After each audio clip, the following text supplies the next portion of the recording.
Good afternoon all of you. Welcome to exam educator. आप सभी का स्वागत है यहाँ पर।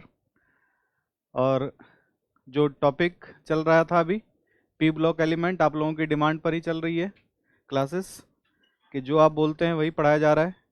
तो पी ब्लॉक एलिमेंट्स मैंने आपको बता रखा था। पी ब्लॉक एलिमेंट्स एक जो पार्ट है इसका यूट्यूब पे आप देख सकते हो, इसकी वीडियो डली हुई है। और ये भी वीडियो जो है आपको यूट्यूब पर फिर यहाँ से भी उधर ट्रांसफ़र कर दिया जाएगा। तो जो भी स्टूडेंट जुड़े हुए हैं इसमें फेसबुक से भी और एग्जाम एडुकेटर के यूट्यूब चैनल से, तो आपको वीडियो जो यहाँ पर दिखाई जा रही है वो सेम वीडियो वहाँ पर भी मिल जाएगी, तो आप वहाँ भी आप देख सकते हैं। ठीक है, तो चलिए आगे चलते हैं। मैं आपको पी ब्लॉक एलिमेंट बता रहा था और पी ब्लॉक एलिमेंट में मैंने आपको बताया था लास्ट क्लास में एलोट्रॉप्स ऑफ कार्बन, कार्बन के एलोट्रॉप्स के बारे में डिस्कस किया था, जिसमें मैंने आपको डायमंड के बारे में बताया था, वैसे ही ग्रेफाइट के बारे में बताया था कि क्या क्या सवाल आते हैं, फुलेरिन्स के बारे में बताया था, कोयले के बारे में बताया था, और ऐसे ही मैंने आपको उसमें और भी एलोट्रॉप्स के बारे में बताया था, जैसे चारकोल के बारे में बताया था। तो ये सब मैंने डिस्कस कर रखा है। आज मैंने बताया था कि आपको मैं कार्बन के कंपाउंड्स के बारे में थोड़ा डिस्कस करूंगा। तो आधे घंटे 40 मिनट की जो क्लास होगी ये आपको इसमें कार्बन के कंपाउंड्स मतलब थोड़ा थोड़ा करके ही पढ़ना है ताकि समझ में आसानी से आ सके आपको केमिस्ट्री। ठीक है, तो जैसा कि मैं देख पा रहा हूँ यहाँ पर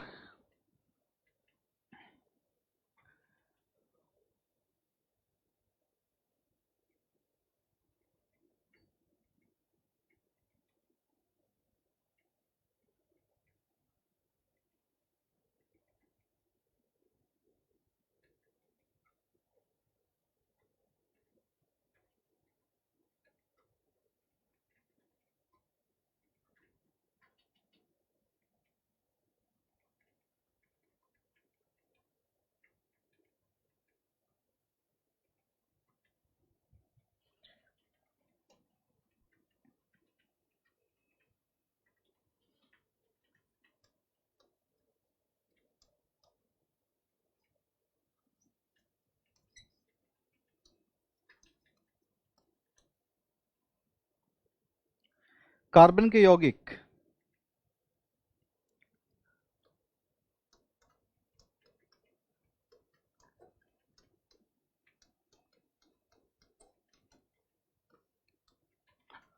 और ये हम पढ़ रहे थे किसमें, कौन सा चैप्टर?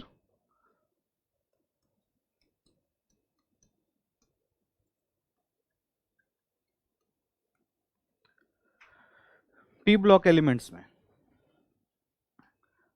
तो आप देखेंगे इसमें एस ब्लॉक एलिमेंट भी मैंने पूरा का पूरा डिस्कस कर रखा है। यूट्यूब चैनल जो एग्जाम एडुकेटर का चैनल है उसमें आप देखेंगे एस ब्लॉक एलिमेंट मैंने डिस्कस कर रखा है। पी ब्लॉक की एक क्लास हो चुकी है जिसमें मैंने आपको कई इसके एलोट्रॉप्स ऑफ कार्बन डिस्कस किया था। आज मैं डिस्कस करूंगा आपको compounds of carbon. Compounds of carbon कहने का मतलब क्या है कि कार्बन किसी ना किसी एलिमेंट के साथ क्या होगा, रिएक्शन करेगा, कोवैलेंट बॉन्ड बनाता है।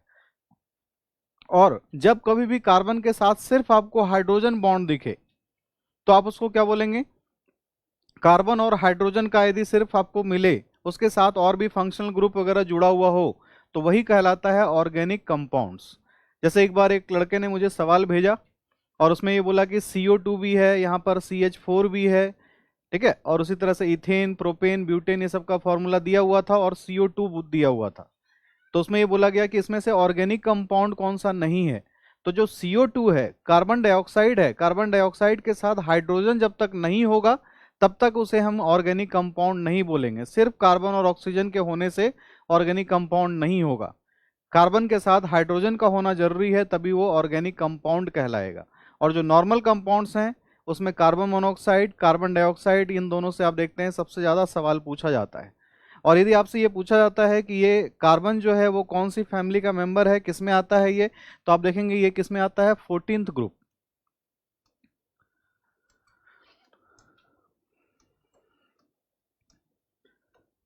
फोर्टीन ग्रुप एलिमेंट को हम लोग क्या बोलते हैं, कार्बन फैमिली या कार्बन परिवार कहा जाता है, जिसमें कार्बन तो है ही, आप परिवार का मुखिया बोल रहे हैं इसको क्योंकि इसी के नाम से पूरी फैमिली का नाम है। ठीक है, जैसे शर्मा परिवार, वर्मा परिवार, तो ऐसे ही आप देखते हो कि इसमें इसके और कौन कौन से मेंबर हैं, तो सिलिकॉन हो गया, जर्मेनियम हो गया, ठीक है। उसी तरह से हम देखेंगे टिन, लेड और फ्लेवो,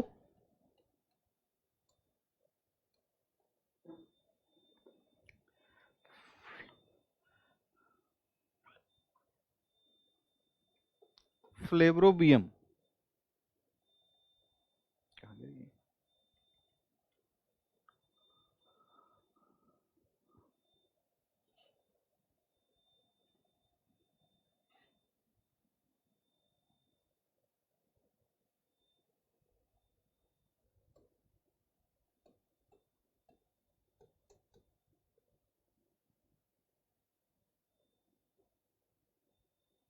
ठीक है। मतलब ये हम बोलेंगे 114वां नंबर का एलिमेंट,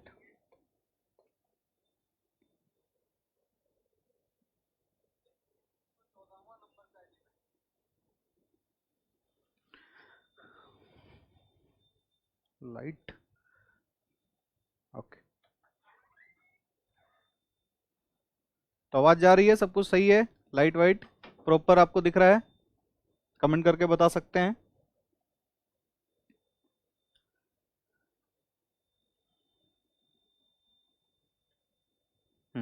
ओके।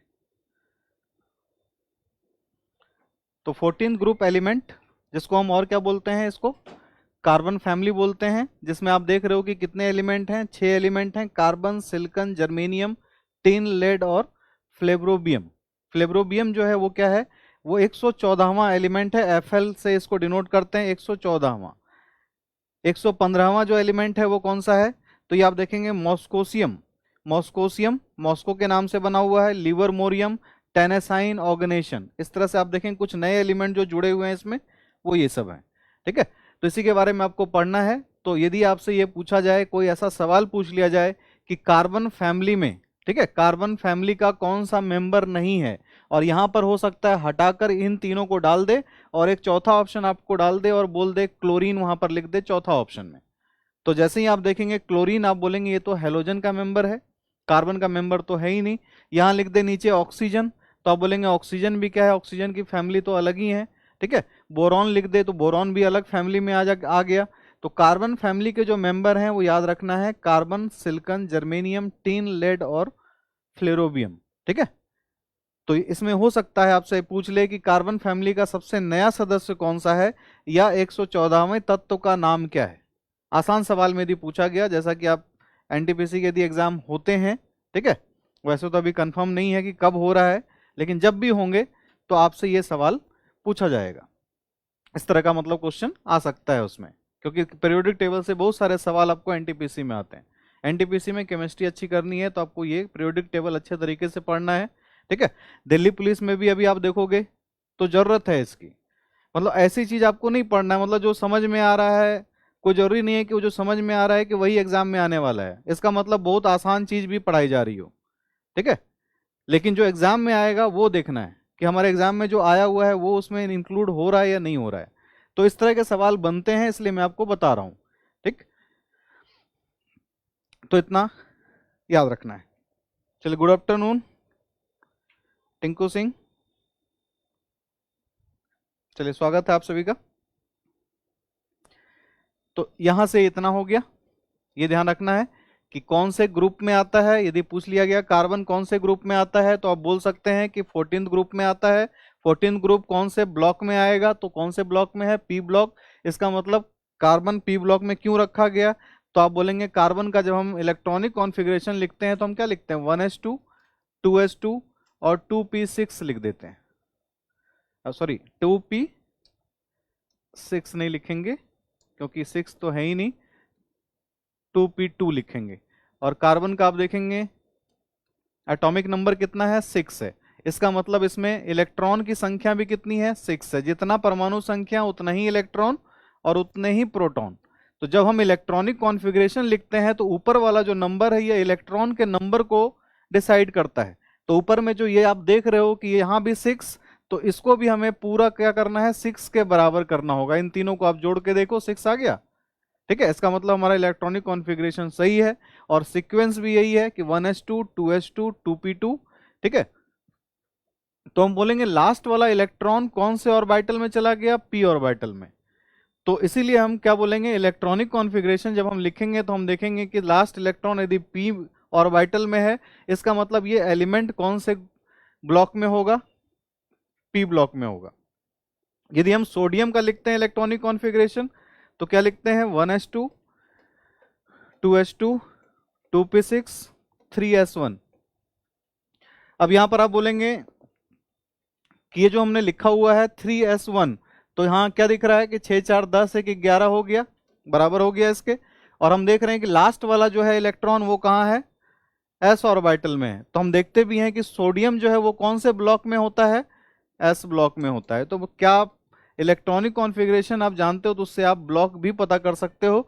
तो ये सिर्फ मैंने एक एग्जांपल दिया आपको कि कार्बन को हम कैसे बोलेंगे, p ब्लॉक में है, तो उसको आप चेक करने के लिए आप इलेक्ट्रॉनिक कॉन्फ़िगरेशन से चेक कर सकते हैं, और वैसे तो आपको पता ही है, लेकिन ये याद रखना है कि कौन से ग्रुप में है।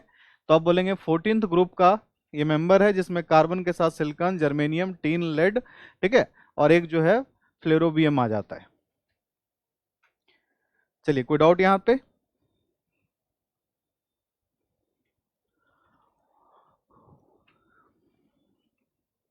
आगे हम बढ़ते हैं, कंपाउंड्स ऑफ कार्बन से लेकर आगे बढ़ते हैं। तो कंपाउंड्स ऑफ कार्बन में हम सबसे पहला देखते हैं कौन सा, कार्बन डाइऑक्साइड।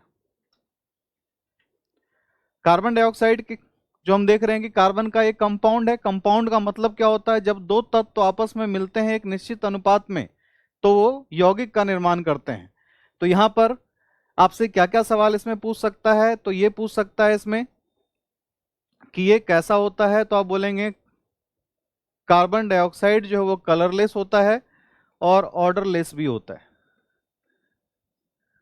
ठीक है, कलरलेस, ऑर्डरलेस कहने का मतलब क्या हो गया कि रंगहीन,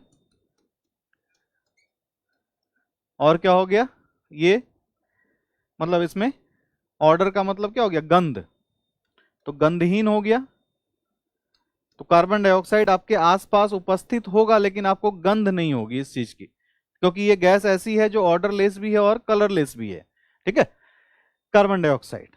और इसके साथ साथ क्या है, ये लिस्ट सॉल्युबल इन वाटर,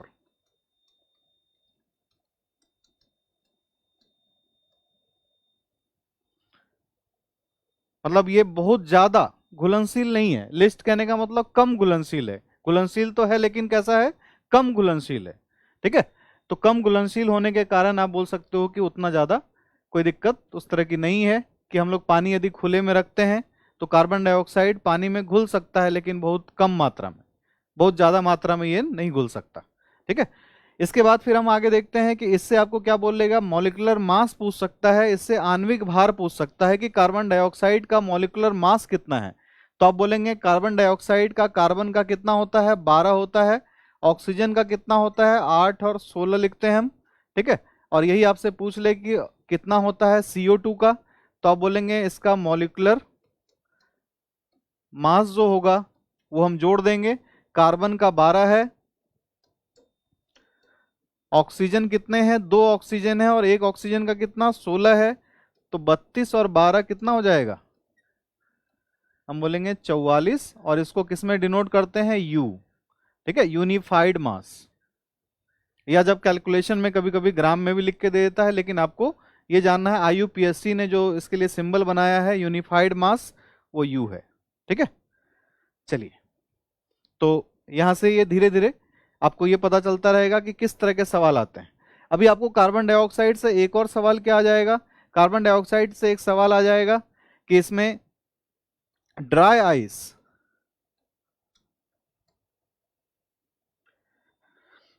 जिसको हम बोलते हैं शुष्क बर्फ,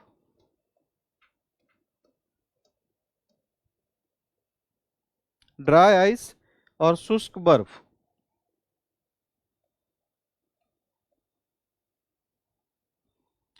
ये किससे बनाया जाता है। तो आप बोलेंगे ड्राई आइस और शुष्क बर्फ जो है कार्बन डाइऑक्साइड से ही बनाया जाता है। कार्बन डाइऑक्साइड को क्या करते हैं, पैकेट के अंदर रखकर और -60 डिग्री सेल्सियस पर जब ठंडा कर दिया जाता है तो इसी से ड्राई आइस बनकर तैयार होता है, और इसी को हम बोलते हैं CO2 से तैयार होता है। ठीक है, तो ड्राई आइस किससे बनता है? कार्बन डाइऑक्साइड से। और ड्राई आइस का उपयोग कहाँ करते हैं? तो दवाइयों को ठंडा रखने के लिए, ठीक है, ड्राई आइस का उपयोग करते हैं। इसका नाम ड्राई आइस या शुष्क बर्फ क्यों नाम दिया गया? इसका कारण क्या है?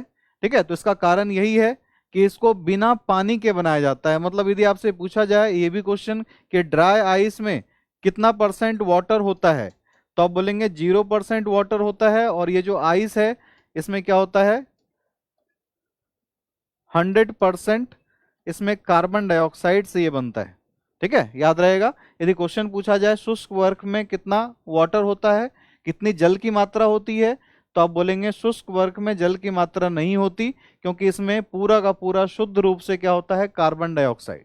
तो कार्बन डाइऑक्साइड से जो आइस तैयार होता है इसी को हम बोलते हैं क्या?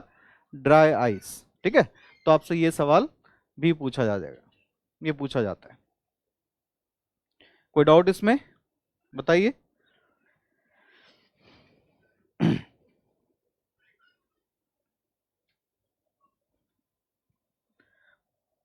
हाँ, एक और चीज है इसमें, ड्राई आइस को हम और एक नाम देते हैं, ठोस बर्फ भी कहा जाता है इसे। शुष्क बर्फ या ठोस बर्फ भी कहा जाता है। ड्राई आइस, सॉलिड आइस भी बोलते हैं इसको। ठीक है, तो ठोस बर्फ भी कहा जाता है और ड्राई आइस भी कहा जाता है, लेकिन क्वेश्चन ज्यादातर आपसे पूछा जाएगा ड्राई आइस से ही क्वेश्चन सवाल पूछा जाता है। आगे बढ़ते हैं।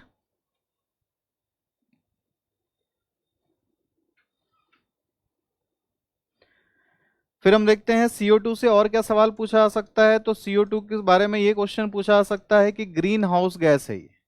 कैसी गैस है? एक ग्रीन हाउस गैस है, हरित गृह गैस है। ग्रीन हाउस के बारे में बताऊंगा मैं एक साथ कि कितने सारे गैसों को ग्रीन हाउस गैस बोलते हैं। उसमें सबसे ज्यादा मात्रा किसकी होती है? कार्बन डाइऑक्साइड की। ठीक है, वैसे देखा जाए तो ओवरऑल यदि देखा जाए तो प्रकृति में सबसे ज्यादा मात्रा में जो हरित गृह गैस बनती है वो होती है जल वाष्प, वाटर वेपर। लेकिन मानव दैनिक क्रियाकलापों से, गाड़ियों के ईंधन से, या फिर हम बोलेंगे ह्यूमन एक्टिविटीज से, या फिर हम बोलेंगे जो फ्यूल वगैरह के पॉल्यूशन से, फ्यूल वगैरह के कंबशन से जो गैसें निकलती है उनमें सबसे ज्यादा मात्रा किसकी होती है? कार्बन डाइऑक्साइड की। ठीक है, लेकिन कार्बन डाइऑक्साइड से कई गुना ज्यादा सल्फर हेक्साफ्लोराइड, जो कि एक प्रकार का ग्रीन हाउस गैस है, वो सबसे ज्यादा क्या करता है? हीट को एब्जॉर्ब करता है। ठीक है, तो हीट को एब्जॉर्ब करने के कारण क्या हो रही है? धरती गर्म हो रही है। तो ज्यादा मात्रा में यदि पूछा जाए, वाटर वेपर ऑप्शन में नहीं दिया हुआ है, तो ये क्या याद रखेंगे कि ये सबसे ज्यादा मात्रा में पाई जाने वाली ग्रीन हाउस गैस है कार्बन डाइऑक्साइड। और यदि इस पे सवाल किया जाता है, यदि कार्बन डाइऑक्साइड की मात्रा इसी तरह से बढ़ती रही वायुमंडल में, वातावरण में यदि कार्बन डाइऑक्साइड की मात्रा बढ़ती रही तो क्या हो सकता है? तो आप बोलेंगे इसका प्रभाव क्या पड़ेगा? तो जो धरती का तापमान है वो ज्यादा होगा, क्योंकि कार्बन डाइऑक्साइड क्या करता है? हीट को एब्जॉर्ब करता है, सनलाइट के हीट को क्या कर लेता है? एब्जॉर्ब कर लेता है, और काफी समय तक क्या होगा? इसको होल्ड करके रखता है। तो यही कारण होता है कि कार्बन डाइऑक्साइड की मात्रा जैसे जैसे बढ़ती जाएगी वैसे वैसे धरती का तापमान भी क्या होगा? बढ़ेगा।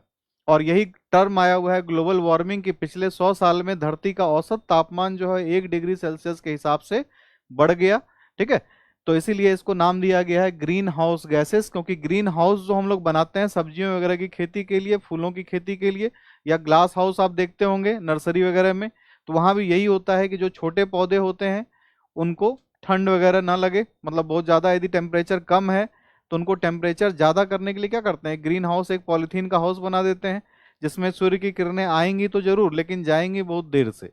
तो जो छोटे छोटे पौधे हैं उनमें ठंड लगने की संभावना भी नहीं होगी, क्योंकि बहुत ज़्यादा ठंड में भी पौधों का ग्रोथ ज़्यादा नहीं हो पाता है। तो एक optimum temperature 20-25 degree Celsius temperature को बनाने के लिए ठंड के मौसम में आप देखेंगे ज़्यादातर ग्रीन हाउस का उपयोग किया जाता है। और जहाँ ठंड हमेशा रहती है वहाँ तो ग्रीन हाउस आप देखेंगे हमेशा लगा रहता है। तो ग्रीन हाउस का भी काम क्या है? तापमान को रोक के रखना। कार्बन डाइऑक्साइड भी वही काम कर रहा है, तो इसलिए कार्बन डाइऑक्साइड को एक ग्रीन हाउस गैस भी कहा गया है। पुराने जमाने की यदि हम बात लें तो कार्बन डाइऑक्साइड से एक और सवाल ये बन जाता है कि इसका उपयोग किया जाता है फायर एक्सटिंग्विशर के रूप में।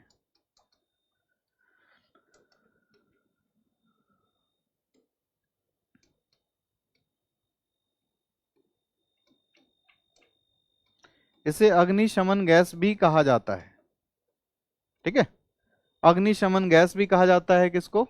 फायर एक्सटिंग्विशर, क्योंकि फायर एक्सटिंग्विशर में कार्बन डाइऑक्साइड का यूज होता है और यह आग को बुझाने में काम में आता है।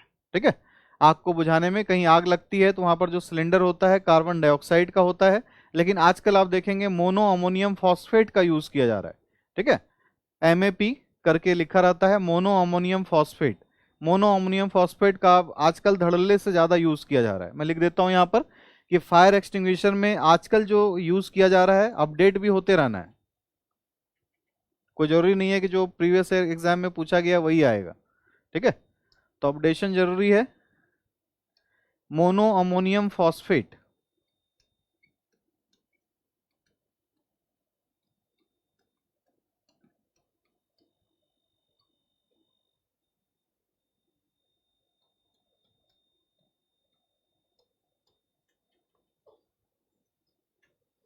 अब इसी में डाई अमोनियम फॉस्फेट कर देंगे तो DAP कहलाता है।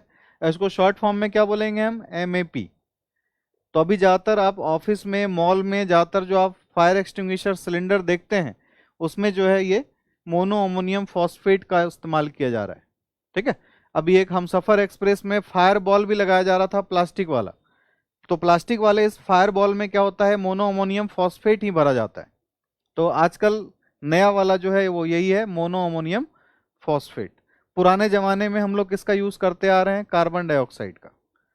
आप बोलते हो कि यदि रोटी वगैरह में यदि हम क्या करते हैं, सोडा मिला देते हैं, खाने वाला सोडा जिसको हम बोलते हैं सोडियम बाई कार्बोनेट। ठीक है, तो सोडियम बाई कार्बोनेट जो है, सोडियम बाई कार्बोनेट जो हम मिलाते हैं आटे वगैरह में, तो पूरी भटूरे वगैरह क्यों फूल जाते हैं आसानी से? तो हम बोलते हैं ये सोडियम बाई कार्बोनेट क्या होता है, जब गर्म होता है तो कार्बन डाइऑक्साइड रिलीज करता है, और पूरी भटूरे वगैरह में क्या होता है, यही कार्बन डाइऑक्साइड भर जाता है। तो इसका मतलब यहाँ से आप ये भी बोल सकते हो कि सोडियम बाइकार्बोनेट को गर्म करने पर कार्बन डाइऑक्साइड गैस रिलीज होती है। ठीक है, ये ध्यान में रखना है।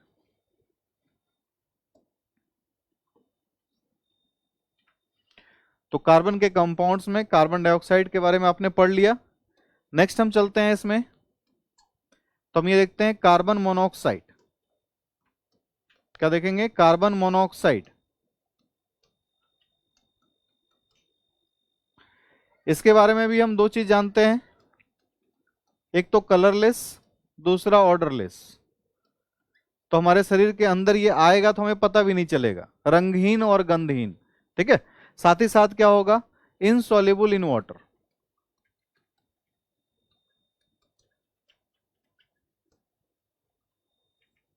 प्योर आपको टेक्निकल जितने भी एग्जाम्स हैं उसमें इस तरह का ही सवाल पूछा जाता है, कॉन्सेप्चुअल।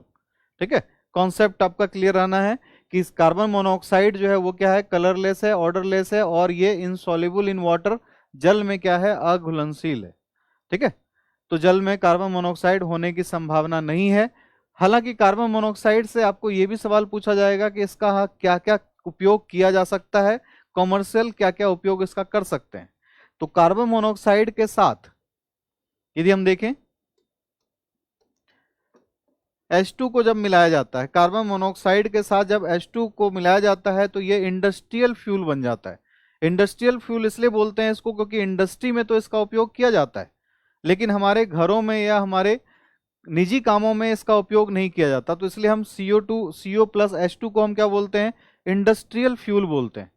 ठीक है, और ये क्या काम करता है? तो जो फर्नेस वगैरह होती हैं, जो हम बोलते हैं भट्टियां होती हैं जहां लोहे वगैरह गलाए जाते हैं, ठीक है, तो उन भट्टियों को तेजी से गर्म करने के लिए इन गैसों का उपयोग किया जाता है। तो ये CO प्लस H2 हो गया।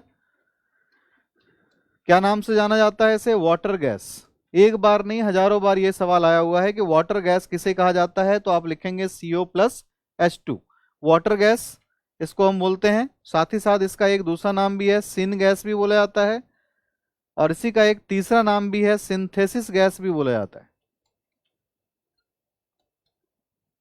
ठीक है, सिन गैस, सिंथेसिस गैस, और हिंदी में क्या बोल देंगे? जल गैस। जल गैस का उपयोग कहाँ हुआ?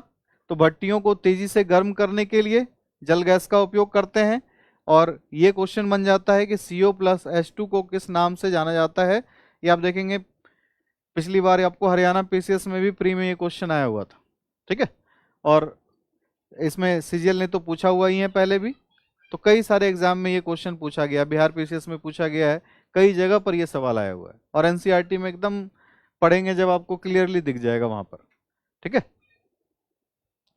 अब यहीं पर आप देखोगे CO प्लस N2, यदि वहां पर हाइड्रोजन था तो इसका नाम कुछ और था, यदि N2 लगा हुआ होगा तो हम इसको क्या बोलते हैं, प्रोड्यूसर गैस बोलते हैं। पढ़ रहे हैं हम कार्बन मोनोऑक्साइड, तो हम देखते हैं कि इससे रिलेटेड क्या क्या क्वेश्चन बनता है। हिंदी में भी बोलते हैं इसको प्रोड्यूसर गैस। तो सवाल पूछ लेगा आपसे कि जो प्रोड्यूसर गैस है इसका उपयोग भी कहाँ, तो इंडस्ट्रियल यूज इसका भी है। ठीक है, और ईंधन के रूप में भी इसका उपयोग किया जाता है। ठीक है, तो CO प्लस N2 को किस नाम से जाना जाता है, ज्यादातर आपको काम नहीं पूछकर इसका नाम ही पूछा जाता है कि प्रोड्यूसर गैस निम्नलिखित में से कौन सा है, और नीचे आपको CO plus O2, CO plus N2, CO plus H2 option में डाल देगा। आपको ये ध्यान रखना है CO प्लस N2 को हम प्रोड्यूसर गैस बोलते हैं। ठीक है, ये याद रहेगा।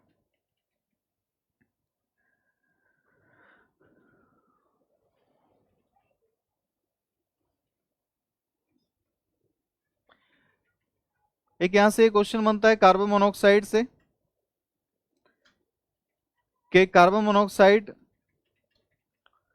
हीमोग्लोबिन के साथ जुड़ता है और सबसे तेजी से जुड़ता है। ठीक है,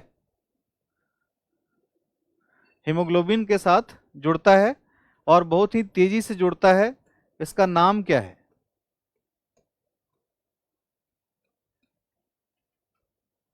आप बोलेंगे कार्बोक्सी हीमोग्लोबिन, पूरा लिख देता हूं मैं।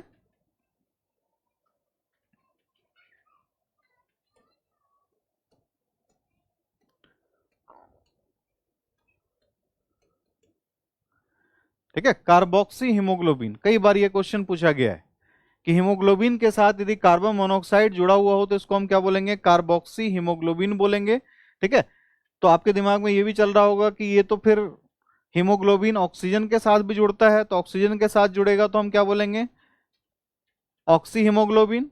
और यदि कार्बन डाइऑक्साइड के साथ जुड़ा हुआ हो हीमोग्लोबिन तो हम उसको बोलते हैं कार्बामीनो हीमोग्लोबिन। ठीक है, कार्बामीनो हीमोग्लोबिन, जो कि आपको बायो में मैं बताऊंगा। ठीक है, रेस्पिरेटरी सिस्टम जब बताऊंगा, श्वसन तंत्र जब पढ़ाऊंगा तो उसमें मैं आपको ये तीनों के बारे में बताऊंगा। अभी ये जानने की जरूरत है कि हम कार्बन मोनोऑक्साइड पढ़ रहे हैं, तो कार्बन मोनोऑक्साइड जब जुड़ता है किसके साथ, हीमोग्लोबिन के साथ, तो इसको हम क्या बोलते हैं, कार्बोक्सी हीमोग्लोबिन। इसकी का नाम हो जाता है कार्बोक्सी हीमोग्लोबिन, क्वेश्चन आ जाएगा। ठीक है, अब क्या होता है कि जब कार्बोक्सी हीमोग्लोबिन बनता है हमारे शरीर के अंदर तो ऑक्सीजन की कमी हो जाती है। क्यों ऐसा, क्योंकि हीमोग्लोबिन को क्या होता है कि सबसे ज्यादा पसंद कौन है, हीमोग्लोबिन को कार्बन मोनोऑक्साइड। तो कई बार आपसे यह सवाल पूछा जाता है कि which guys have highest affinity with haemoglobin, कि किस गैस की सबसे ज्यादा उच्च बंधुता होती है, किस गैस की हीमोग्लोबिन के साथ सबसे उच्च बंधुता होती है, दोस्ती होती है, तो आप बोलेंगे कार्बन मोनोऑक्साइड के साथ। और हीमोग्लोबिन के साथ कार्बन मोनोऑक्साइड की जो जुड़ने की क्षमता होती है वो ऑक्सीजन की तुलना में 250 से 300 गुना ज्यादा होती है। ठीक है, तो आप क्या बोलेंगे, ऑक्सीजन की तुलना में हीमोग्लोबिन के साथ 250 से 300 गुना ज्यादा तेजी से कार्बन मोनोऑक्साइड जुड़ता है हीमोग्लोबिन के साथ। ठीक है, ऑक्सीजन की तुलना, ऑक्सीजन से तुलना कर रहे हैं हम। तो इस कारण से क्या होता है कि जब कभी भी बंद कमरे में हम कोयला जलाकर छोड़ देते हैं तो हमें सफोकेशन होने लगता है। बंद कमरे में यदि कोई गाड़ी वगैरह स्टार्ट हो, यदि गैराज के अंदर आप हो और आपने गाड़ी को स्टार्ट करके छोड़ दिया हो, तो वहां भी क्या होगा, पेट्रोल और डीजल से क्या होगा, कार्बन मोनोऑक्साइड बनेगा। और यदि कोयला भी जलता है तो उससे भी कार्बन मोनोऑक्साइड बनता है। तो एक बंद कमरे में कार्बन मोनोऑक्साइड की मात्रा यदि ज़्यादा हो जाएगी तो वहाँ ऑक्सीजन कम हो जाएगा, और इसी वजह से आदमी की डेथ हो जाती है कार्बन मोनोऑक्साइड की वजह से। लेकिन खुले में हम देखेंगे तो गाड़ियों के ईंधन से तो निकल ही रहा है, लेकिन हम लोग नहीं मर रहे हैं। ठीक है, सिगरेट के धुएं में भी कार्बन मोनोऑक्साइड होता है, लेकिन कोई सूंघ ले तो ऐसा नहीं कि बेहोश हो गया, ऐसा नहीं होता। ठीक है, तो इससे लोग मरते नहीं है। लेकिन घर के अंदर एक बंद कमरे में कार्बन मोनोऑक्साइड की मात्रा ज्यादा हो जाए या वातावरण में ऑक्सीजन से ज्यादा कार्बन मोनोऑक्साइड हो जाए तो आदमी डेफिनेट मरेगा ही मरेगा, उसमें कोई दो राय नहीं है। तो यही कारण है कि हम बोलते हैं कि हमारे मतलब ह्यूमन के लिए, मनुष्य के लिए सबसे ज्यादा जहरीली गैस कौन सी है या सबसे खतरनाक गैस कौन सी है, मोस्ट पॉइजनस और most dangerous gas for human being, या फिर वैसे जीव जिसमें हीमोग्लोबिन की मात्रा होती है उनको भी यदि आप कार्बन मोनोऑक्साइड के संपर्क में रख देंगे, कोई भी जीव हो, गाय हो, भैंस हो, बकरी हो, तो सब में क्या हीमोग्लोबिन है, और हीमोग्लोबिन कार्बन मोनोऑक्साइड के साथ जुड़ेगा, तो ज़्यादा लंबे समय तक यदि कार्बन मोनोऑक्साइड के संपर्क में रहे, ऑक्सीजन की कमी हुई, तो आदमी पक्का है मर जाएगा। ठीक है, तो ये ध्यान रखना है कि हमारे शरीर के लिए सबसे ज्यादा जहरीली या खतरनाक गैस कौन सी है? Carbon monoxide. कोई डाउट है इसमें? चलो,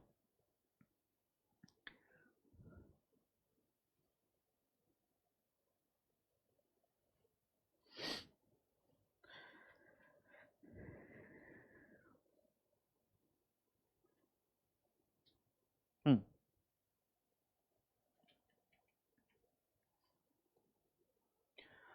और अब कार्बन के कंपाउंड्स में हम क्या देखते हैं कि यदि हम बात करते हैं कि कार्बन जो है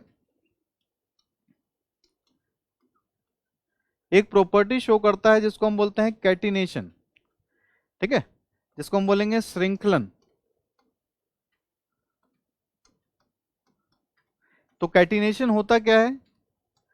तो कार्बन जो है वो आपस में जुड़ते चले जाते हैं, कार्बन जो है आपस में जुड़ते चले जाएंगे। ठीक है,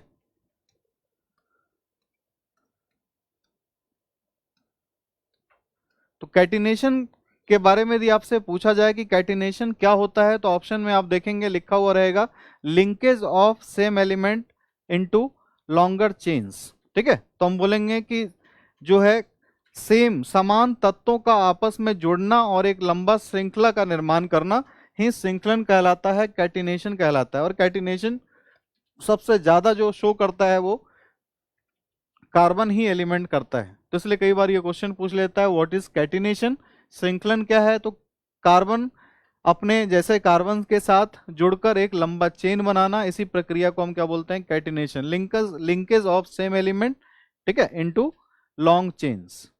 तो इसका बस इतना मतलब समझना है कि कैटिनेशन के द्वारा कार्बन कार्बन के साथ जुड़ते जुड़ते एक लंबा सा चेन बनाता है, इसी को हम बोलते हैं कैटिनेशन। ठीक है, ये क्वेश्चन कई बार पूछा गया है।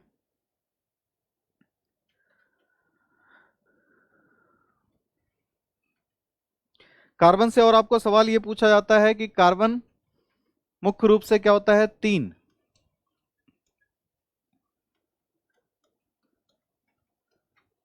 तरह के ऑर्गेनिक कंपाउंड इसके मुख्य रूप से हैं, एल्केन, एल्कीन और एल्काइन, जिसमें कार्बन और हाइड्रोजन ही होता है, उसके अलावा कुछ नहीं होता।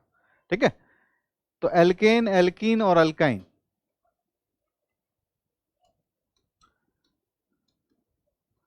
ये तीन तरह के कंपाउंड बनाता है। बेसिक्स जो हम बोलेंगे इसमें कार्बन और हाइड्रोजन के मिलने से, तो इसमें भी आप देखेंगे कार्बन और हाइड्रोजन का क्या है? बॉन्डिंग है। ठीक है, कोवैलेंट बॉन्ड से एक दूसरे से जुड़े हुए हैं। अब हम बात करते हैं कि एल्केन से किस तरह का क्वेश्चन आएगा, एल्कीन से किस प्रकार का क्वेश्चन आएगा और एल्काइन से किस प्रकार का क्वेश्चन आएगा। तो सबसे पहले आपसे यह पूछा जा सकता है इसका फॉर्मूला। तो फॉर्मूला आप क्या बोलेंगे? CnH2n+2। ये क्या हो गया? इसका फॉर्मूला, सूत्र पूछ लिया जाता है, तो सूत्र याद रखना है CnH2n+2। कोई शॉर्टकट मेथड नहीं है, इसको याद करना ही होगा। CnH2n, और अल्काइन का जब लिखेंगे तो हम क्या लिखेंगे? CnH2n-2। ठीक है, फॉर्मूला ध्यान रखना है। सिर्फ कार्बन और हाइड्रोजन है यहाँ पर, दूसरा और कोई भी एलिमेंट आपको नहीं है। ठीक है, तो मुख्य रूप से ये जो होते हैं एल्केन, एल्केन में क्या होता है? कार्बन कार्बन के बीच कैसा बॉन्ड होता है? तो आप बोलते हैं सिंगल बॉन्ड होता है। तो सिंगल बॉन्ड होने के कारण इसे हम क्या बोलते हैं? सैचुरेटेड हाइड्रोकार्बन, संतृप्त हाइड्रोकार्बन बोलते हैं इसे। एल्कीन में हम देखते हैं क्या होता है? कार्बन कार्बन के बीच डबल बॉन्ड होता है, और डबल बॉन्ड होता है तो हम इसे क्या बोलते हैं? अनसैचुरेटेड। तो अनसैचुरेटेड और सैचुरेटेड कब बोलते हैं? ये क्लियर हो गया कि जब कार्बन कार्बन के बीच डबल या ट्रिपल बॉन्ड होगा, जैसे अल्काइन में क्या होगा, कार्बन कार्बन के बीच ट्रिपल बॉन्ड होगा, तो इसको भी हम क्या बोलेंगे, अनसैचुरेटेड। अनसैचुरेटेड हाइड्रोकार्बन और सैचुरेटेड हाइड्रोकार्बन में आपको अंतर समझ में आ गया होगा, ठीक है, कि कार्बन कार्बन के बीच यदि सिंगल बॉन्ड होगा तो सैचुरेटेड हाइड्रोकार्बन बोलेंगे, यदि कार्बन कार्बन के बीच डबल बॉन्ड होगा तो हम उसको अनसैचुरेटेड, और ट्रिपल बॉन्ड भी होगा तो क्या बोलेंगे, अनसैचुरेटेड। ठीक, तो इसीलिए जब आप ये वर्ड आप ज्यादातर सुनते होंगे फैट में, अनसैचुरेटेड फैट और सैचुरेटेड फैट। तो अनसैचुरेटेड फैट में यदि आपसे पूछा जाए कि किस प्रकार के यहाँ पर कार्बन उपस्थित हैं, कार्बन और हाइड्रोजन का जो बॉन्ड है, ठीक है, वो डबल बॉन्ड है कार्बन कार्बन के बीच, अनसैचुरेटेड फैट, जैसे आपको जो भी पौधों से निकलने वाला तेल होता है वो सब कैसा होता है, अनसैचुरेटेड, और जानवरों का जो भी फैट होता है वो कैसा होता है, सैचुरेटेड। ठीक है, तो यही चीज यहाँ पर हाइड्रोकार्बन में जो आप फैट में पढ़ते हैं वही चीज यहाँ पर आपको ध्यान में रखना है कि एल्केन, एल्कीन, एल्काइन। तो जब भी हम इस तरह का देखेंगे, एल्केन का हम चलिए एक एग्जांपल लेते हैं। यहाँ तक तो समझ में आया? कोई डाउट है तो कमेंट कर सकते हो, क्योंकि देख पा रहा हूं आपको मैं। कोई डाउट? चलिए आगे बढ़ते हैं, एग्जाम्पल लेते हैं हम एल्केन का, फिर हम एल्कीन का कुछ एग्जाम्पल लेंगे, एल्काइन का भी ले लेंगे। अब हमें क्या करना है, यहां से हम फॉर्मूला तैयार करना है। अब यहां पे पता चला कि मेरा यहां पर n का मतलब, n क्या है, कार्बन का नंबर है, सॉरी,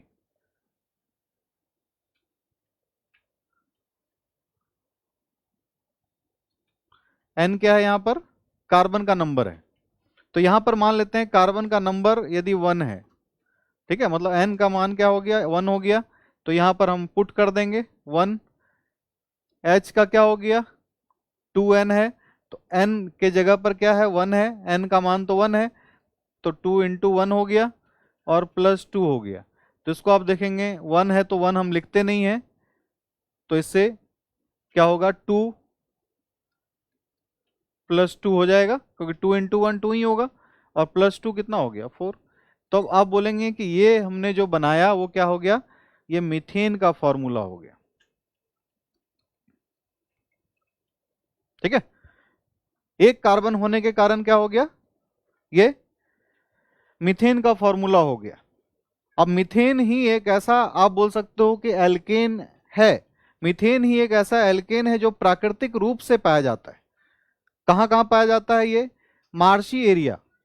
अब एक देखा मैंने कि एक बड़े महान शिक्षक थे, वो क्या कर रहे थे कि वो बता रहे थे कि भाई मार्स, मंगल ग्रह पे पाया जाता है ये, इसलिए इसको हम क्या बोलते हैं, मार्स गैस बोलते हैं। ठीक है, बिल्कुल गलत है।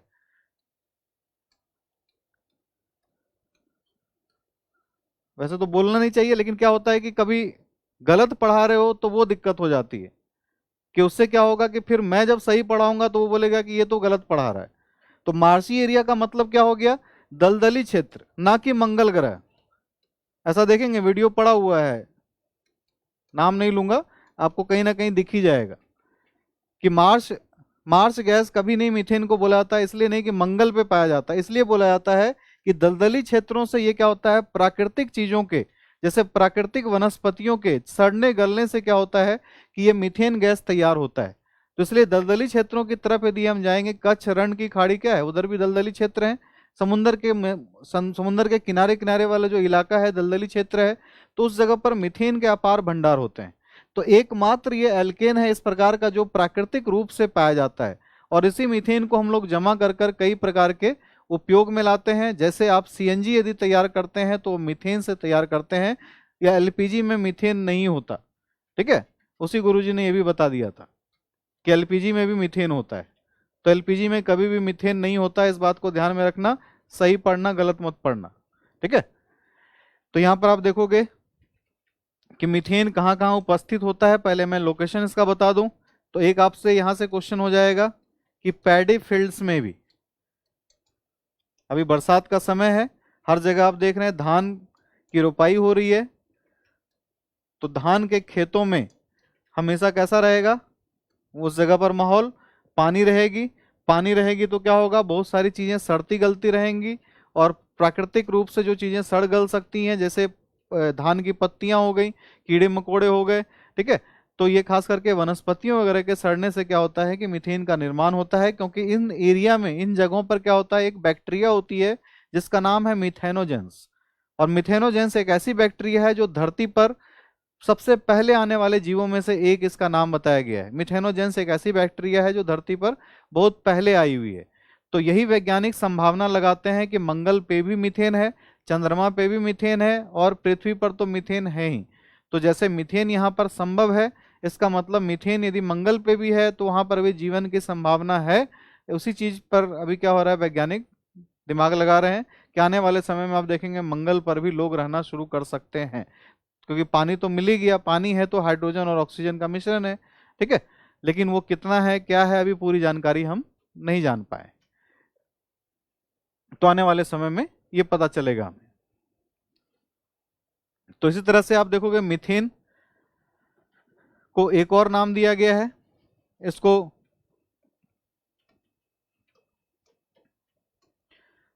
कोल बेड गैस भी कहा जाता है,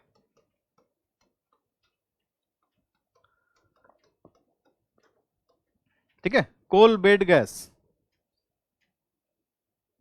क्यों ऐसा नाम दिया जाता है, इसका कारण क्या है, तो आप बोलेंगे मीथेन जो है, ठीक है, मीथेन जो है वो कोयले के खदानों में भी क्या होता है कि वहां पर भी ये बैक्टीरिया पाए जाते हैं जिसका नाम है मिथेनोजेंस। और मिथेनोजेंस जब किसी ऑर्गेनिक कंपाउंड को नष्ट करेंगे तो बदले में वो क्या देंगे, हमें मीथेन देते हैं। तो कोयले खदानों में भी कई बार विस्फोट होने का कारण क्या होता है, मीथेन हो जाता है, ठीक है। कोयले खदानों में भी कई बार विस्फोट होने का कारण क्या है, मीथेन ही है। और इसीलिए हम मीथेन को क्या बोलते हैं, कोल बेड गैस भी कहा जाता है। कोल बेड का कहने, बेड कहने का मतलब क्या हो गया, यहाँ पर परत का निर्माण करना। तो यदि आपसे सवाल ये भी पूछा जाता है कि कोयले के खानों में किस गैस की मात्रा ज्यादा होने से कोयले खानों में विस्फोट हो जाता है, या कोयले खदानों में विस्फोट होने का कारण कौन सी गैस है, या कौन सी गैस कोयले खदानों में मुख्य रूप से उपस्थित होती है, एक परत का निर्माण करती है, तो आप बोलेंगे ये है मीथेन, ठीक है, कोल बेड गैस, CH4। तो आपको क्लियर हो गया होगा कि मीथेन जो है दलदली क्षेत्रों से निकलने वाली, धान के खेतों से निकलने वाली, पैडी फील्ड्स,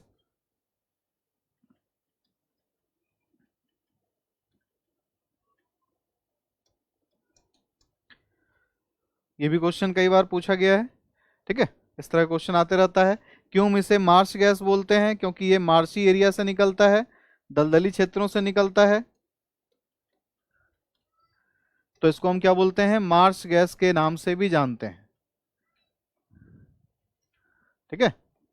इसी को कहा गया है मार्श गैस, और इसी का एक दूसरा नाम क्या है, कोल बेड गैस, ये ध्यान में रखना,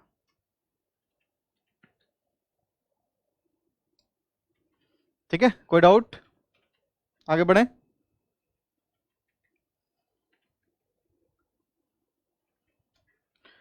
अब देखो एल्केन में ही पढ़ रहे हैं हम, क्योंकि आपको जो पढ़ना है वो है अप्लाइड, कोर केमिस्ट्री आपको नहीं पढ़ना होता है। आपको क्या होता है, अप्लाइड केमिस्ट्री पढ़ना होता है। मतलब हम अपने डेली लाइफ में किन केमिकल्स का हम एप्लीकेशन यहाँ पर यूज करते हैं उसके अकॉर्डिंग आपको पढ़ना है, ठीक है। तो ये जानना है आपको कि जैसे हम मीथेन का और क्या क्या यूज कर सकते हैं, तो आप बोलेंगे सीएनजी। सीएनजी में कौन सी गैस का उपयोग किया जाता है, जब ये सवाल पूछा जाए तो आप बोलेंगे सीएनजी में सबसे ज्यादा मात्रा में किसका, मीथेन का उपयोग किया जाता है, ठीक है। और ये अब 90% या 95% तक यूज हो रहा है। पहले इसमें एक और गैस मिलाते थे, इथेन, लेकिन ज्वलनशीलता को बढ़ाने के लिए इथेन भी मिलाया जाता था, लेकिन अब जो है सिर्फ मीथेन का उपयोग करते हैं। और उसके साथ साथ अब हाइड्रोजन मिलाने की बात चल रही है कि 90 to 95% जो अब मीथेन मिलाया जाएगा। क्योंकि आपको पहले यदि मैंने पढ़ाया होगा, यदि आपने पढ़ा हुआ होगा तो उसमें आपको देखा होगा, मैंने आपको वहां पर बताया था 80-85% होता है मीथेन और 15% में मिलाया जाता है इथेन। लेकिन अब उस चीज़ों को आपको यहाँ देखना है कि मीथेन में अब क्या हो गया कि इसमें 5% हाइड्रोजन मिलाने की बात चल रही है, क्योंकि आने वाले समय में हाइड्रोजन फ्यूल की डिमांड बढ़ रही है और इसका उत्पादन भी आसान है। तो एक इंफ्रास्ट्रक्चर धीरे धीरे तैयार हो रहा है कि हम गाड़ियों को, या तो हम इलेक्ट्रिक गाड़ियों को लाएंगे, गाड़ियां जो है बैटरी से चलेंगी, ठीक है, मतलब ऐसी बैटरी बनाई जाएगी जो कि 300-400 किलोमीटर आपका एक दिन में चल सके। मतलब शहर के अंदर तो आप इसका इस्तेमाल कर ही पाएंगे। और साथ ही साथ कुछ ऐसी भी टेक्नोलॉजी हो कि हम जब बैटरी खत्म हो जाए तो पेट्रोल का भी यूज कर लें। ठीक है, तो इस तरह का कोई सिस्टम हो साथ में ही तो ज़्यादा सही रहेगा कि जहां तक हम चल पाए बैटरी से, उसके बाद फिर हमने स्विच कर दिया पेट्रोल में। ठीक है, तो इस तरह की संभावना बने तो हम क्या करेंगे कि हम बहुत ज़्यादा पॉल्यूशन को कम कर सकते हैं इस प्रकार से। ठीक है, सीएनजी में भी आप क्या देख रहे हो कि सिर्फ यही है। पेट्रोल डीजल की यदि आप बात करोगे तो पेट्रोल में सल्फर भी होता है, नाइट्रोजन भी होता है और कार्बन भी होता है। डीजल में भी यही सेम चीज, तीनों होते हैं, लेकिन डीजल में सल्फर की मात्रा ज्यादा होती है। तो ये जब डीजल और पेट्रोल जलेगा तो सल्फर डाइऑक्साइड बनेगा, वहीं नाइट्रोजन डाइऑक्साइड बनेगा। और आपको पता है कि ये जो आपको एसिड रेन होने का कारण क्या होता है, यही होता है, जिसकी वजह से बहुत सारी इमारतें खराब हो रही हैं संगमरमर की बनी हुई। ठीक है, H2SO4 बनाएगा, SO2, HNO3 बनाएगा, NO2। तो ये जो हम देख रहे हैं पेट्रोल और डीजल में खराबी क्या है, कार्बन से खराबी नहीं है, यहाँ पर सल्फर और नाइट्रोजन से खराबी। तो सल्फर और नाइट्रोजन जो है यहाँ पर है ही नहीं सीएनजी में, तो ज्यादा ज्यादा क्या होगा, ये जलने के बाद कार्बन डाइऑक्साइड निकालेगा। ठीक है, तो इसलिए हम बोलते हैं कि ये हमें वैसा पॉल्यूशन नहीं देता, और कार्बन डाइऑक्साइड जो है अपने शरीर में नहीं आ सकता। क्यों? क्योंकि गैस का जो मूवमेंट होता है, गैस जो गति करते हैं वो कैसे, हाइयर से लोअर कॉन्सेंट्रेशन की तरफ, उच्च सांद्रता वाले क्षेत्र से निम्न सांद्रता वाले क्षेत्र में। तो आप देखेंगे कि हमारे शरीर में कार्बन डाइऑक्साइड का जो कॉन्सेंट्रेशन होता है वो बाहर के मुकाबले ज़्यादा होता है, और बाहर में कार्बन डाइऑक्साइड का कॉन्सेंट्रेशन अपने शरीर के मुकाबले कम होता है। तो कम मतलब कहाँ है, बाहर में, और ज़्यादा कहाँ है, शरीर के अंदर। तो क्या मैंने बताया कि हाइयर टू लोअर की तरफ जाएगा, लोअर टू हाइयर की तरफ नहीं आएगा। ये वाला सिस्टम नहीं होगा, जब भी होगा तो क्या होगा, इधर से उधर। ठीक है, जब हम सांस छोड़ेंगे तो कार्बन डाइऑक्साइड हमारे शरीर से बाहर जाएगा, और सांस हम लेंगे तो ऑक्सीजन का कॉन्सेंट्रेशन बाहर में ज़्यादा है और हमारे शरीर में कम है, तो higher to lower concentration gas का मूवमेंट होता है। तो कार्बन डाइऑक्साइड ज़्यादा ज़्यादा बनेगा सीएनजी के जलने से, और कोई सल्फर नहीं, कोई नाइट्रोजन नहीं। तो इसीलिए हम बोलते हैं कि सीएनजी एक ग्रीन फ्यूल है, लेकिन कार्बन डाइऑक्साइड एक हरित गृह गैस है। तो इस बात को भी हम ध्यान डिनाई नहीं करेंगे कि कार्बन डाइऑक्साइड की ज़्यादा मात्रा खतरनाक हो सकती है, लेकिन वातावरण में कोई इसका प्रदूषण नहीं है। ग्रीन हाउस गैस अलग चीज हो गई और वायु को प्रदूषित करना अलग बात होती है। तो इसीलिए कार्बन डाइऑक्साइड को एक नॉन पॉल्यूटेंट गैस कहा गया है, एक अप्रदूषक गैस कहा गया है कार्बन डाइऑक्साइड को। ठीक है, तो इससे आपको पता चल गया। और मीथेन जो है ये आपको और कहाँ मिलता है, तो आप बोलते हो गोबर गैस, गोबर से भी हम इसका उत्पादन कर सकते हैं। गटर में भी जो गैस बनती रहती है वो भी यही है, मीथेन। जैसे प्रधानमंत्री ने बोला था कि गटर से हम मीथेन का उत्पादन कर सकते हैं, लेकिन उसके लिए क्या होगा, इंफ्रास्ट्रक्चर लगाना पड़ेगा, तब कर सकते हैं। ऐसा नहीं कि मतलब बोल दिया और हो जाए, ऐसा नहीं होता। ठीक है, तो यही चीज ध्यान में रखना है कि एल्केन से क्वेश्चन आएगा, मीथेन से क्वेश्चन आएगा, एल्केन से क्वेश्चन आएगा तो एलपीजी से भी क्वेश्चन आएगा। जैसे एलपीजी में क्वेश्चन आ जाएगा। क्वेश्चन ये भी हो सकता है एलपीजी जब जलता है तो नीला धुआं क्यों होता है, तो उसका कारण है सैचुरेटेड हाइड्रोकार्बन। सैचुरेटेड हाइड्रोकार्बन जितने भी हैं वो जलते हैं तो क्या होगा, कालिख पैदा नहीं होगी। जैसे आप सरसों तेल का दिया जलाओगे, देखना कालिख निकलती है, क्योंकि सरसों तेल अनसैचुरेटेड फैट में आ जाता है। घी क्या आ जाता है, सैचुरेटेड फैट में आता है। घी के दिए जलाओगे, देखना कालिख नहीं निकलती। ठीक है, तो ये सैचुरेटेड जितने भी हाइड्रोकार्बन्स हैं, सैचुरेटेड हाइड्रोकार्बन्स की एक खासियत ये है कि ये जलने के बाद जो कालिक है, जो शूट है, उसकी मात्रा नहीं निकलती। ठीक है, तो इसलिए एलपीजी में क्या क्या चीजें होती हैं, तो आप बोलते हैं इसमें प्रोपेन और ब्यूटेन होता है। प्रोपेन और ब्यूटेन भी क्या है, एक प्रकार के एल्केन के मेंबर। तो प्रोपेन C2, सॉरी C3 है, तो H8 हो जाएगा, और C4 H10। ठीक, एलपीजी में ये दोनों होते हैं। साथ ही साथ एलपीजी में जो एक तीखी गंध होती है उस पर सवाल पूछ लेगा। तो आप बोलेंगे एलपीजी में जो एक तीखी गंध होती है वो इथाइल मरकैप्टन की वजह से होती है। कई लोगों ने बोला मिथाइल, नहीं भाई मिथाइल नहीं, मिथाइल जहरीला हो जाएगा। मिथाइल आइसोसाइनेट याद होगा भोपाल गैस ट्रेजेडी में, तो मिथाइल वाला रहेगा और एलपीजी लीक होगी तो क्या हो जाएगा, फिर तो जाकर बचाने भी नहीं जा पाओगे, वहीं ढेर। ठीक है, तो नहीं होता, मिथाइल नहीं होता, क्या होता है इथाइल मरकैप्टन। इथाइल मरकैप्टन मिला देने से क्या होगा कि इसकी एक गंध तीखी सी निकलती है, क्योंकि सल्फर कंपाउंड है, ये सल्फर मिला हुआ होता है। और इसी का एक दूसरा नाम है इथेन थायोल। इथाइल मरकैप्टन को हम इथेन थायोल भी बोलते हैं, और एलपीजी में जो गंध होती है वो इसी कारण से होती है, इथाइल मरकैप्टन की वजह से होती है। एलपीजी का कॉम्पोजिशन यदि अब पूछा जाए तो आप बोलेंगे ये भी एल्केन ही है, प्रोपेन और ब्यूटेन ये दोनों एल्केन है। ठीक है, और इसको एक बनाने का एक और तरीका है, तो उसमें क्या होता है, इसको दो तरीके से बना सकते हैं, आइसोब्यूटेन प्लस ब्यूटेन।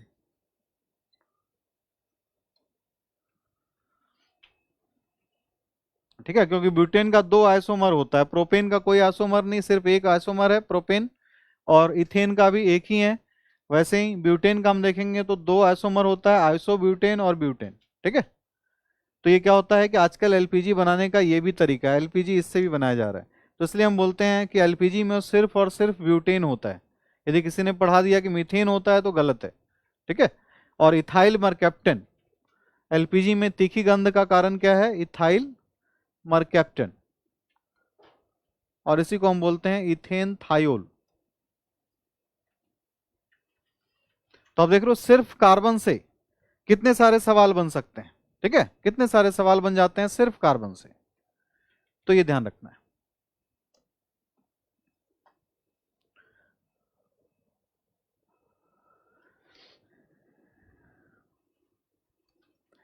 एक दो सवाल हम एल्कीन से ले लेते हैं, जैसे इथीन,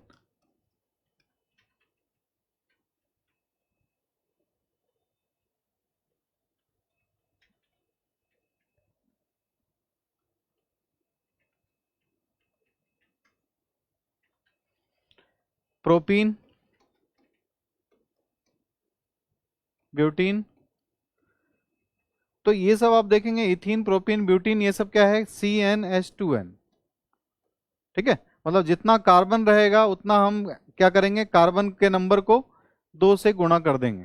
ठीक, तो यहां आप देखेंगे कार्बन की संख्या यदि क्या है, 2 है, तो क्या हो जाएगा ये C2 सीधा H4।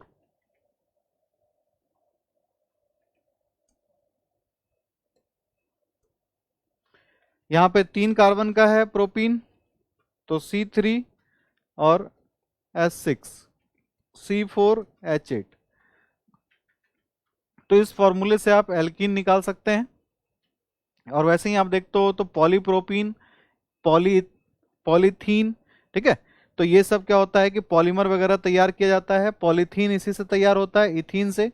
ठीक है, और वहीं हम देखेंगे कि जो पॉलीप्रोपीन है इसके भी प्लास्टिक के प्रोडक्ट वगैरह बनाए जाते हैं, खिलौने वगैरह बनाए जाते हैं तो पॉलीप्रोपीन के बनाए जाते हैं।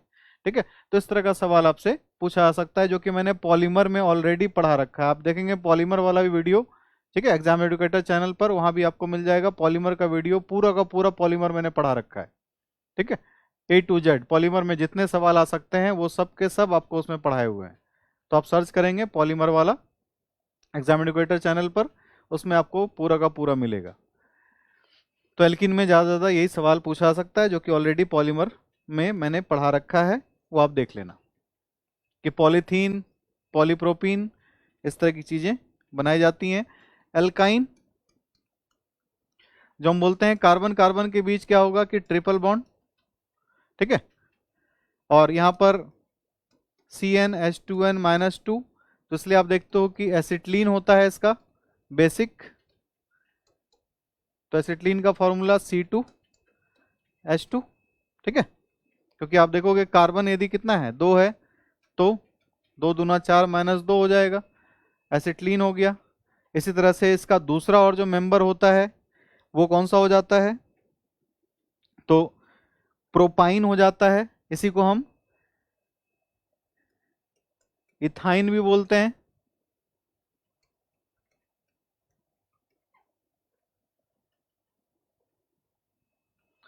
उसी के बाद मिथाइल एसिटिलीन हो जाएगा, ठीक है, एसिड एसिटाइल इथिलीन हो जाएगा, ब्यूटाडाइन हो जाएगा। तो इस तरह से इसके आगे बढ़ते जाते हैं, लेकिन आपको ज्यादातर क्वेश्चन जो पूछा जाएगा वो किससे, एसिटिलीन से ही पूछा जाएगा, ठीक है। एसिटिलीन से क्या क्वेश्चन पूछा जाएगा कि फलों को पकाने के लिए, कृत्रिम रूप से फलों को पकाने के लिए किस गैस का उपयोग किया जाता है, तो आप बोलेंगे एसिटिलीन, ठीक है। और एक और गैस का उपयोग किया जाता है, इथिलीन का भी उपयोग किया जाता है, जो इथीन वहां पर बताया था, इथिलीन, ठीक है। तो ये इथिलीन का भी उपयोग किया जाता है, लेकिन ये एसिटिलीन से फलों को पकाना प्रतिबंधित है। एसिटिलीन गैस कैसे तैयार करते हैं लोग, या वेल्डिंग करते वक्त किसका उपयोग किया जाता है, तो आप बोलेंगे वेल्डिंग में भी इस गैस का उपयोग होता है, इसलिए इसको वेल्डिंग गैस भी कहा जाता है, ठीक है। और वेल्डिंग गैस में एसिटिलीन के साथ किसकी जरूरत होती है, ऑक्सीजन की आवश्यकता होती है। तो ऑक्सीजन और एसिटिलीन दोनों जब साथ में जलते हैं तो आसानी से जलते हैं, क्योंकि ऑक्सीजन का काम ही है किसी चीज को अच्छे तरीके से जलाना, ठीक है। तो ऑक्सी एसिटिलीन बनता है, और ऑक्सी एसिटिलीन इतना टेम्परेचर क्रिएट करता है कि टंगस्टन की जो रॉड है जो वेल्डिंग के लिए इस्तेमाल होती है उसको ये पिघला देता है, ठीक है। क्योंकि ये भी टेम्परेचर उतना ही क्रिएट करता है, 3400 से 3500 डिग्री, सॉरी 3200 से 3400, 3200 से 3400 इसका टेम्परेचर, इतना ये वेल्डिंग करते वक्त इतना तापमान देता है एसिटिलीन, ऑक्सी एसिटिलीन, ठीक है। जिससे क्या होगा, टंगस्टन का जो वही रॉड होता है वेल्डिंग करने वक्त इस्तेमाल होता है उसको आसानी से पिघला सकें। साथ ही साथ एसिटिलीन जो मैंने बताया कि फलों को एसिटिलीन से पकाना प्रतिबंधित है, इथिलीन से पकाया तो कोई दिक्कत नहीं, क्योंकि प्राकृतिक रूप से भी पेड़ों में जो फल अभी आम पकता है पेड़ में अपने आप, वो इथिलीन से पकता है, या इथीन के नाम से भी जानते हैं। लेकिन एसिटिलीन से यदि फलों को पकाएंगे तो गवर्नमेंट के द्वारा क्या है, ये प्रतिबंधित है। क्योंकि अब क्या होता है कि जो वेल्डिंग करने वाले होते हैं और जो फलों को प्रतिबंधित रूप से पकाते हैं, तो ये दोनों एक केमिकल का इस्तेमाल करते हैं जिसका नाम है कैल्शियम कार्बाइड, और इसी को कार्बेट कई जगह पर बोलते हैं लोकल लैंग्वेज में, और कार्बाइड भी कई जगह बोलते हैं, सिर्फ कार्बाइड बोलते हैं। हार्डवेयर की दुकान में जाते हैं तो बड़ा आसानी से मिल जाता है, ठीक है, कैल्शियम कार्बाइड। अब क्या होता है, कैल्शियम कार्बाइड के ऊपर सीधा सीधा क्या करते हैं, इसे फलों की टोकरी में रख देते हैं, कैल्शियम कार्बाइड को मान लो यहाँ पे रख दिया कैल्शियम कार्बाइड CaC2, और इसके ऊपर क्या किया, जल का छिड़काव कर दिया रिएक्शन कराने के लिए। तो आप देखोगे यहाँ पर CaC2 है और H2O है, दोनों रिएक्शन करेगा, क्रॉस रिएक्शन करा के देख लो, C2H2 बन रहा है और चूना बन रहा है। तो इसलिए जहां पर वेल्डिंग होती रहती है वहां पर आप देखते हो कि जहां पर चूना बिखरा हुआ रहता है, इसी कारण से बिखरा हुआ रहता है, क्योंकि वेल्डिंग करने वाले भी क्या करते हैं, एक बंद सिलेंडर के अंदर कैल्शियम कार्बाइड डाल देते हैं और H2O डाल देते हैं, तो C2H2 बन गया। और यही बनाना था हमें, C2H2 क्या है, एसिटिलीन गैस। फलों की टोकरी में भी क्या करते हैं, एसिटिलीन गैस बनने के लिए छोड़ दिया जाता है और पॉलीथीन से पूरी तरह से ढक दिया जाता है, जिससे क्या होगा कि फल आसानी से पक जाते हैं, ठीक है। तो इसमें ही आपको ये ध्यान रखना है कि एल्केन एल्कीन एल्काइन में किसी प्रकार का हेलोजन से रिएक्शन वगैरह ये सब क्वेश्चन में नहीं आता है, ठीक है। कि किसी भी चालकोजन से कैसे रिएक्ट करता है, हेलोजन से कैसे रिएक्ट करता है, इस तरह का क्वेश्चन जो है ये आपको यहाँ नहीं पूछा जाता है। मेडिकल में, इंजीनियरिंग के एग्जाम में, एंट्रेंस एग्जाम में पूछा जाएगा। आपसे सिर्फ जनरल क्वेश्चंस पूछे जाते हैं, तो पढ़ाई से बिल्कुल भटकना नहीं है, वो चीज़ों को पढ़ना है जो काम की हैं, ठीक। तो यही था आपका आज का पूरा डिटेल का कंपाउंड्स ऑफ कार्बन। तो इसमें आप देखोगे यदि 1 घंटे मैंने आपको पढ़ाया है या 1.25 घंटे मैंने पढ़ाया है, तो इसमें कम से कम आपको ये है कि 40 से 50 क्वेश्चन भी मैंने दे रखे हैं, ठीक है। यदि आप आपने अभी अभी ज्वाइन किया है इसमें, तो आप देख सकते हो इस वीडियो को पूरी अच्छे तरह से। तो आज के लिए बस इतना ही। नेक्स्ट क्लास में फिर पी ब्लॉक एलिमेंट ये चल ही रहा है, तो ये कंटिन्यू रखेंगे आगे, ठीक है, इनर्ट गैस तक जब तक खत्म नहीं होता। तो पी ब्लॉक जो है वो थोड़ा थोड़ा थोड़ा थोड़ा चलता रहेगा, ठीक है। मतलब नेक्स्ट क्लास में तो पी ब्लॉक खत्म ही हो जाएगा। तो इसलिए कि आप जान ही रहे हो कि कोरोना की वजह से कहीं भी ऑफलाइन है नहीं और आपका नुकसान ना हो, इससे क्या होगा कि हम तो जो पुराने स्टूडेंट हैं हमारे वो तो जानते ही हैं, या उन्होंने पढ़ रखा है या उनका छूटा हुआ है तो वो भी देख लेंगे, और जो कुछ नए लोग हैं वो भी जानने का मौका मिलेगा, उनसे भी हम, ठीक है, आज डिस्कशन कर सकते हैं। किसी तरह की कोई डाउट हो तो वो भी जुड़ सकते हैं फेसबुक पर, वहाँ आप कमेंट कर सकते हैं, वहाँ पर आप ये बोल सकते हो कि हाँ भाई क्या समझ में नहीं आ रहा है, आप मैसेंजर में भी मैसेज कर सकते हैं। तो मैं दीपराज, मैं आपसे विदा लेता हूँ। चलिए आज, ठीक है, तो स्वस्थ रहें, सुरक्षित रहें, यही मेरी कामना है। धन्यवाद।